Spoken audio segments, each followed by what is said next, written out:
오늘 읽은 말씀은 민수기 13장과 14장에 이어지는 말씀의 결론과 같은 내용입니다. 이미 이 말씀의 의미를 잘 아시겠지만 모세가 이스라엘 백성들을 이끌고 가나안으로 가기 위해서 홍해를 건너고 또 하나님의 말씀인 십계명을 받고 힘차게 가나안을 향해서 진군해 가는 과정 중에 하나님께서 가나안 땅으로 들어가기 위해서 사전에 정탐꾼들을 보내서 미리 가야 할 곳에 대한 정탐을 하게 하셨습니다.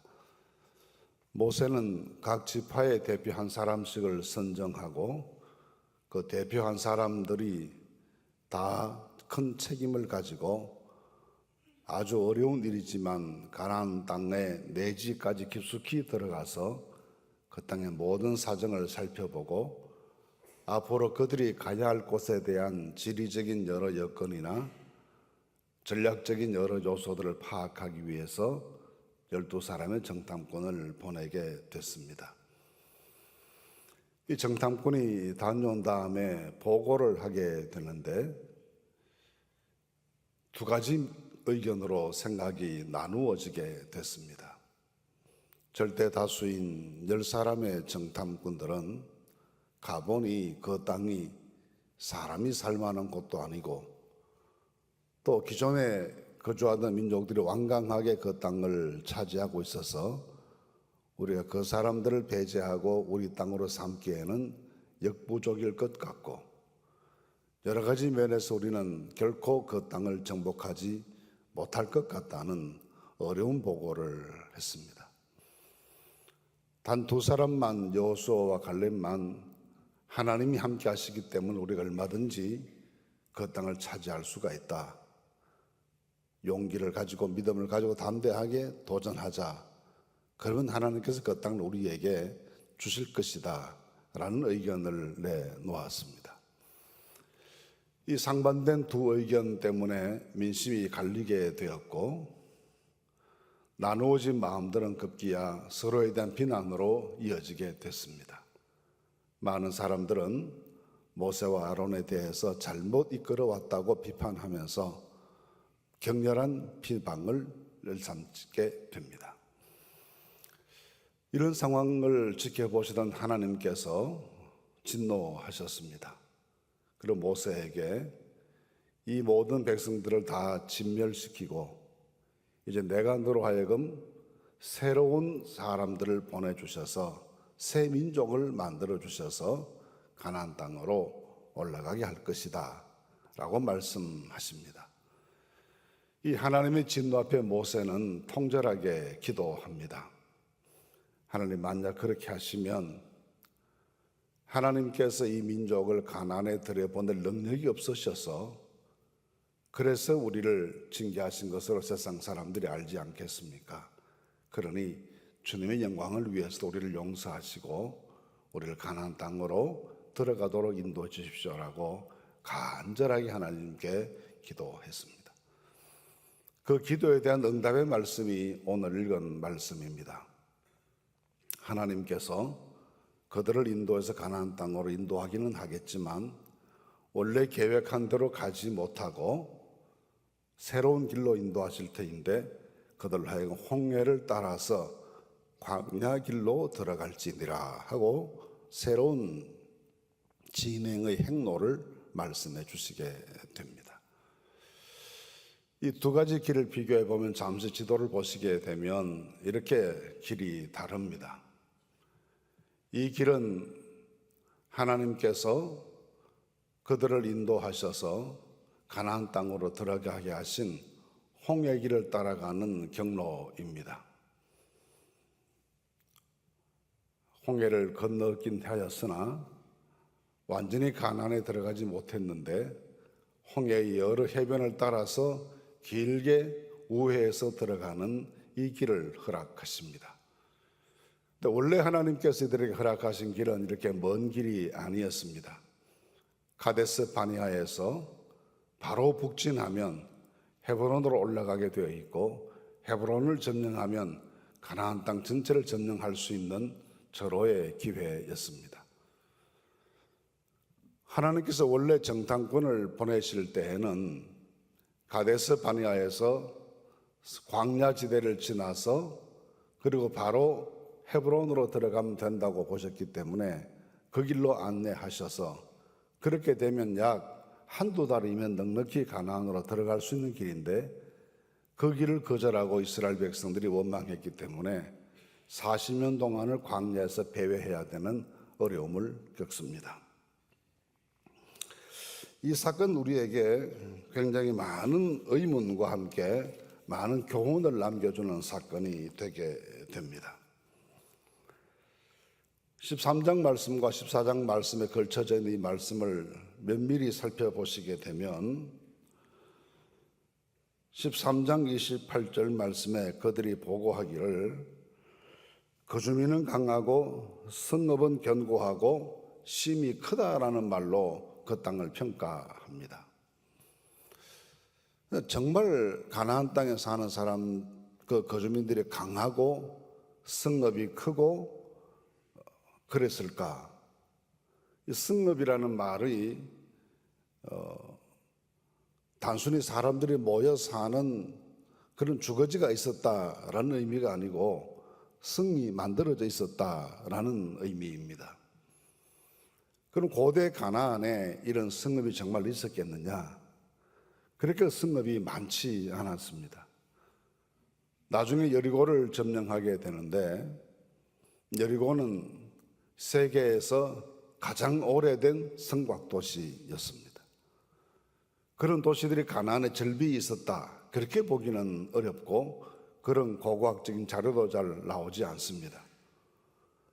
단지 광야 생활을 해왔던 이스라엘 사람들이 보기에 집단적인 촌락을 이루어 살아가는 그 땅의 가나안의 원주민들이 매우 강하게 보였을 뿐이지 실제적으로 큰 성을 만들고 여리고처럼 그런 성곽 도시를 형성하고 살았던 것은 아니었습니다. 뭔가 처음부터 그 성을 바라볼 때 처음부터 뭔가 기가 죽고 주눅이 들고 자신감이 없고 우리가 지금까지 살아오던 문명과는 다른 문명이기 때문에 오는 이질감 때문에 처음부터 포기하는 마음들이 더 컸을 것으로 보입니다. 그리고 13장 31절 말씀에 따르면 그 땅에 사는 사람들을 말하면서 아낙 자손 네피림의 후손들을 보았다라고 말합니다. 이 네피림의 후손 아낙 자손이라는 사람들은 흔히 거인족으로 알려져 있습니다. 근데 세상에 정말 거인족이 있었을까? 보통 사람보다 키가 몇 배나 더 되고 체격에 그렇게 큰 그런 거인족이 세상에 존재했을까라는 의문이 있죠. 근데 거인족은 존재하지 않습니다. 어떤 형태로든지 그 근거가 빈약합니다. 단지 애굽에 살고 광야 생활을 하고 있었던 이스라엘 사람들이 보기에 상대적으로 자기들과는 비교할 수 없는 큰 체격의 서구형의 사람들을 보았을 것이다 라고 학자들은 해석합니다. 성경만이 아니고 여러 가지 다른 문서에서 이 네피림에 대한 설명들을 시도하게 되는데 공통된 의견은 철기 문명을 사용하는 백인들이었다라고 해석을 합니다. 가나안 땅에 살았던 셈족의 사람들이 보기에 유럽 인종은 거대해 보였습니다. 키가 자기들보다 훨씬 크고 문명도 자기들은 습기 문명 혹은 발전해 봐도 청동기 시대를 살아가던 사람들인데 그 청동기를 넘어서서 그들은 이미 철기 문명 시대를 열었기 때문에 자기들과는 비교할 수 없는 문명 세계 사람들로 인식되었습니다. 이 후석기 시대의 문명과 청동기 시대의 문명 그리고 철기 시대의 문명이라는 것은 엄청난 차이가 있는 것입니다. 특히 이런 후석기 시대의 문명과 철기 시대의 문명을 무기 체계에 비교하면 오늘날로 비교하면 소총과 핵무기의 차이만큼 차이가 크다. 그렇게 비교를 합니다. 예를 들어 다윗과 골리앗이 전쟁을 하는데 다윗이 가진 무기는 물맷돌이었습니다. 골리앗이 가진 무기는 그가 체격이 클 뿐만 아니라 그가 가진 무기는 칼과 창으로 준비된 철기 무기였습니다. 이런 무기의 차이는 도저히 전쟁이 불가능하도록 만드는 차이였습니다. 해볼 필요도 없는 전쟁으로 보였습니다. 특히 철기 문명을 가지고 있으면 병거를 만들 수가 있었습니다. 병거를 만들어서 사용했기 때문에 블레셋 사람들은 항상 평지에 나와서 전쟁하자 하고 이스라엘 군대를 유인해 내려고 애를 썼고, 이스라엘 군대는 산속에 숨어서 적군이 나타나기를 기다리는 매복 작전에 더 주력을 했습니다. 이것은 가지고 있는 무기의 차이 때문에 그렇게 되었다고 봅니다.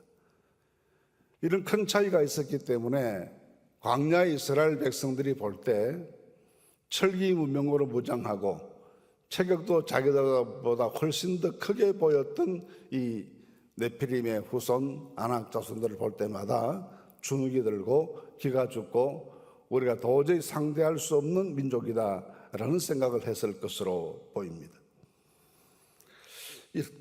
이런 여러 가지 때문에 판단은 여기에서 더 이상 가나안으로 들어가는 것은 무모한 일이고 수많은 희생만 만들 뿐이고 지혜로운 판단과 결정은 거치고 애굽으로 돌아가는 것이 그나마 우리의 생존을 유지할 수 있는 유일한 방법이다. 지혜로운 선택이다. 그런 생각을 하고 애굽으로 돌아가자는 주장을 하게 됩니다.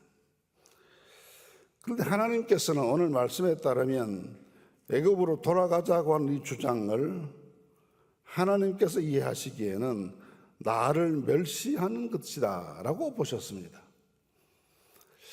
이스라엘의 대다수 사람들은 여러 정황을 파악해보고 현실을 분석해 봤을 때 그래도 우리가 생존을 유지할 수 있는 방법은 좀 부끄럽고 모양이 빠지지만 애굽으로 돌아가서 잘못했다고 사정하고 생존 유지하는 것이 낫지, 무모한 도전을 했다가 민족 전체가 멸절당하는 것보다 훨씬 더 좋은 선택이 아닐까라는 생각에 돌아가자 애굽으로 라는 주장들을 많은 사람들이 하게 되는데, 왜 하나님께서는 이것을 가리켜서 이스라엘 백성들이 당신을 멸시한다라고 보셨겠느냐라는 겁니다.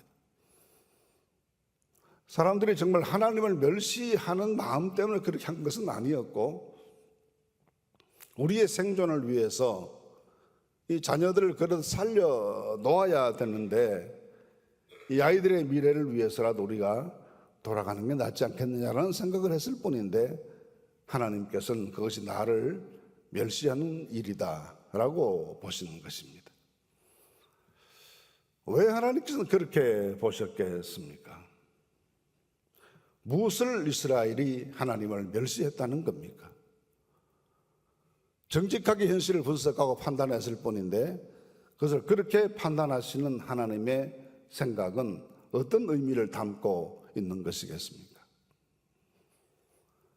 이것은 하나님께서 이스라엘에 대한 하나님의 마음, 하나님의 생각과 계획, 그리고 그들을 얼마나 사랑하시는지에 대한 총체적인 부정이었기 때문입니다.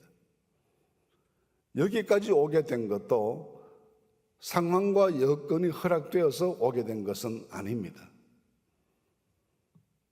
그들의 힘으로 바로를 굴복시킬 수 있었겠습니까? 그들의 능력으로 홍해를 건널 수 있었겠습니까? 그들이 무슨 재주가 있어서 여기까지 올 수 있도록 그 험한 여정을 거쳐올 수가 있었겠습니까? 지금까지 왔던 모든 것들이 다 하나님의 은혜고 하나님의 축복이었고 기적 같은 주님의 역사 때문입니다. 그 속에는 반드시 이들을 가나안에 돌려보내고자 하시는 하나님의 계획이 있었고, 연약하고 죄 많은 백성이지만 버리지 않고 사랑하시는 하나님의 이 백성들을 향한 극진한 사랑이 그 배후에 있는 겁니다. 그래서 그들을 10가지 재앙을 통해서 애굽 사람들을 진멸시키고 바로를 굴복시키고 능력으로 홍해를 가르시고 마른 땅 건너게 하시고 시내산에서 만나주시고 계약하시고 나는 너희 하나님, 너희는 내 백성이라고 약속하시고 그들을 인도하셔서 여기까지 오게 하셨습니다. 그래서 하나님께서 보실 때 가나안으로 들어간 여러 경로가 있겠지만 지중해 해변을 따라간 해변길도 있고 광야길도 있고 바로 북전에서 이 가데스 바네아 세브론 들어간 그 길도 있고 여러 경로가 있을 수 있는데, 그래도 하나님께서 선택하시기에는 가장 가깝고 가장 빠르고 가장 손쉽게 갈 수 있는 길, 이 가데스 바네아 세브론으로 들어가는 이 중앙을 돌파하는 이 길을 제시해 주셨는데, 그 길을 마다하니, 하나님이 제시해 주신 그 길을 마다하니 하나님의 사랑, 하나님의 은혜, 하나님의 돌보심, 하나님의 지혜, 하나님의 인도하심 모든 것에 대해서 아니오를 말하니 하나님께서 그 모든 일들이 다 자기를 멸시한 이스라엘 행위로 보시게 되고 진노하시게 된 겁니다. 성경은 여러 말씀에 겹치고 또 겹치게 우리에게 말씀하시는 것이, 하나님께서 우리에게 주시려는 것은 재앙이나 환난이나 시련이 아니고 하나님 우리에게 주시기를 원하시는 것은 평안과 행복과 자유와 기쁨과 은혜라는 겁니다. 나의 생각이 그렇다는 것입니다. 하나님이 무엇 때문에 이스라엘에게 오히려 괴로움을 주시겠습니까? 무엇 때문에 의도적으로 고생하는 길로 인도하시겠습니까? 때로 고생을 주실 때도 있지만 그 고생을 통해서 누리게 하시는 것이 더 많았습니다. 그 모든 고난 속에도 하나님의 뜻이 있고 계획이 있었습니다. 하나님께서 애굽의 바로를 단단히 굴복시킬 수 있었겠지만 그렇게 하지 않으시고 10가지 재앙으로 바로를 고통에 빠뜨리십니다. 그리고 나서 바로의 항복을 받아내십니다. 그렇게 하신 것은 한 번에 바로를 굴복시킬 수 있는 능력이 부족해서가 아니고 그 과정을 통해서 이스라엘로 하여금 광야를 지나갈 수 있는 믿음을 터득하게 하기 위해서였습니다.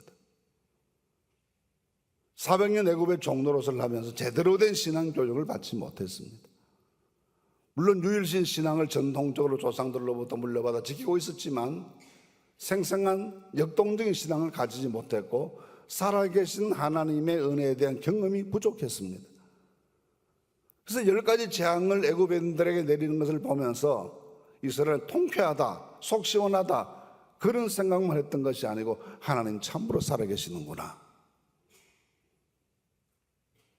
하나님께 저항하고 하나님을 무시하고 하나님 멸시하면 안 되는 거구나, 하나님은 당신의 뜻을 반드시 이루시는 분이시구나 라고 하는 이스라엘 백성들에 대한 신앙교육이 혹독하게 철저하게 이루어지는 과정이 10가지 재앙의 과정이었습니다. 애굽 사람들이 어떻게 되는 것이 하나님 목적이 있지 않고 이스라엘로 하여금 광야를 견뎌내고 가나안을 찾아 거기에서 새 나라를 만들어낼 수 있는 그 신앙적인 역동성, 생생함, 이것을 누리기 위한 경험의 차원에서 10번이나 반복되는 애굽에 대한 진노, 징계를 보이십니다. 모든 하나님의 이스라엘 백성들을 괴롭게 하시는 역사에 하나님의 뜻이 있었습니다. 고난에도 뜻이 있습니다. 그런 것이죠. 의도적으로 이들을 괴롭히기 위해서 그렇게 하셨겠습니까? 10사람의 정탐꾼이 돌아와서는 말이 사실에 부합합니다. 자기들이 상대하기 버거운 민족이 그 땅에 살고 있다는 건 틀림없습니다.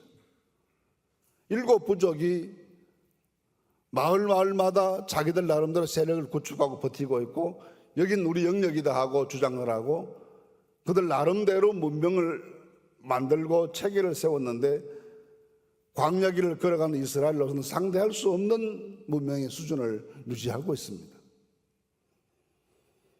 자기들은 나그네고 광야를 지나가는 방랑객이지만 그들은 정착촌을 만들고 살아가는 민족들이었습니다.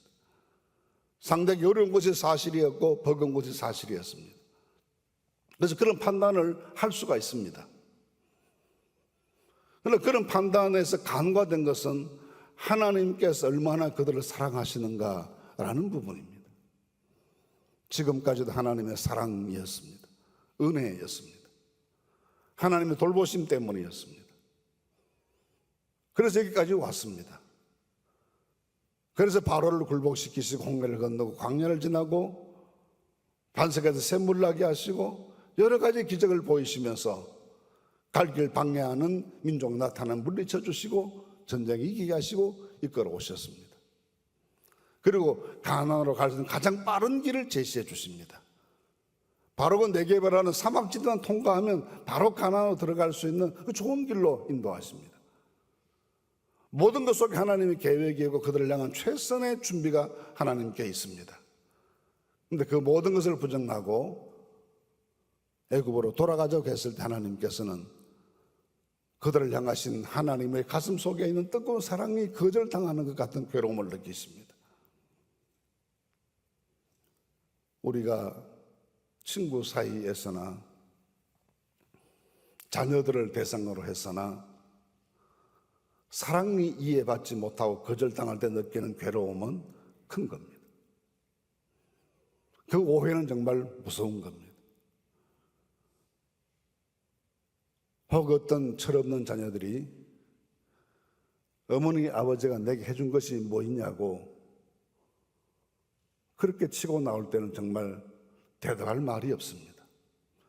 해준 건 없지만 남들처럼 많은 것을 도와주지 못했지만 그래도 그 자식을 향한 부모 가슴 속에 있는 사랑만큼은 누구 부모에게도 못지 않는데 그렇게 말할 때는 삶이 무너집니다. 이스라엘 백성들이 지금 그런 상황입니다. 돌아가야 되겠다. 그런데 하나님께서 그들을 향하신 어떤 계획을 가지고 계시는지, 얼마나 그들을 사랑하시는지, 앞으로 얼마나 엄청난 계획을 가지고 계시는지, 어떻게 도우실 궁리를 하나님께 하고 계시는지 모든 것에 대한 부정이었습니다. 그래서 하나님께서 느끼실 때 이 백성들이 나를 멸시한다고 보셨습니다. 사랑이 거부당하고 불신당하고 배척당했을 때 느끼시는 하나님의 감정입니다.